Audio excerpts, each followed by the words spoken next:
Have you ever wished you could just predict the future? Well, what if I told you that with the right data, you're actually way closer than you think? Today, we're going to pull back the curtain on a super powerful tool that does pretty much that. It's called regression analysis. Let's get into it. So here's the big question, right?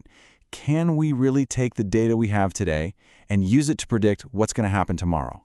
I mean, whether we're talking about sales figures or scientific breakthroughs or what the market's going to do, the answer is a big, resounding yes, but only if you have the right tool for the job.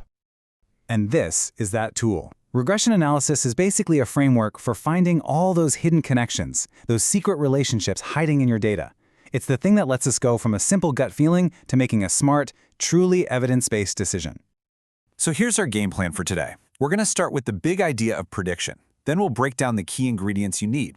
After that, we'll build a simple model from scratch, figure out how to tell if it's any good, check out some more advanced tools, and then finally, talk about how to turn all this analysis into real-world action. All right, let's kick things off. Section 1, Predicting with Data.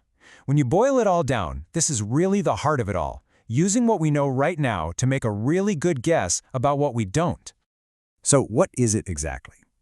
Well, you can see the formal definition here, but the part I really want you to focus on is that last bit. It helps us move beyond intuition. This is all about replacing "I think" with "the data shows." It's a complete game changer. Okay, on to Section 2, the core ingredients.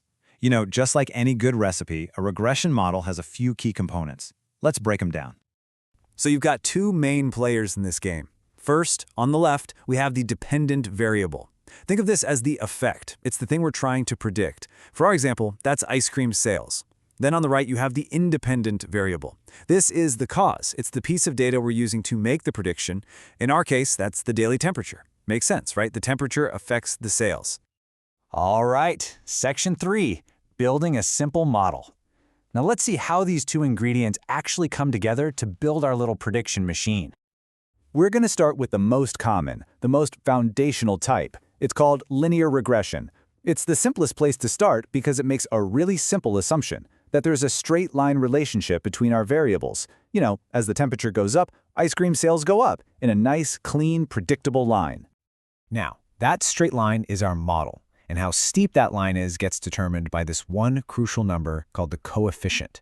You might remember it as the slope from math class. This number is everything. It quantifies the relationship. It tells us exactly how much our ice cream sales go up for every single degree the temperature rises. So it might tell us we sell, say, 50 more ice cream cones for every degree it gets warmer outside.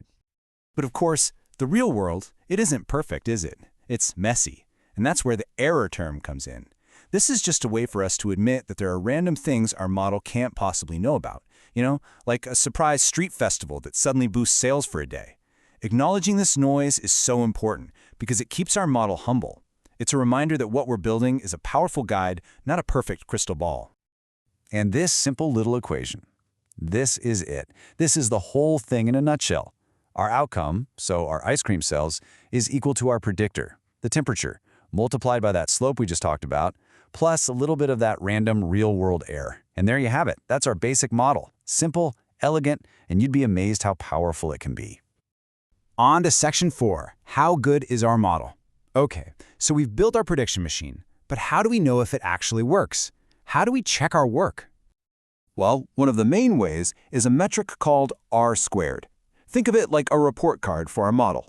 It's a score that goes from 0 to 1, or you can think of it as 0 to 100%, and it tells us how much of the story our model is actually explaining. So let's just say we run our analysis on all that temperature and ice cream data, and the computer spits out an R-squared value of 85%. What in the world does that actually mean? It means that the daily temperature, our one single predictor, successfully explains a whopping 85% of why our ice cream sales go up and down. That other 15%, that's all that random noise, that error term we talked about. So an R-squared this high tells us, without a doubt, that we've got a very strong, very useful model on our hands. All right, Section 5, Expanding the Toolkit. A straight line is a fantastic start, but let's be real. Reality is often way more complex. So let's take a quick peek at some of the other tools in the regression toolkit that can handle more complicated stuff.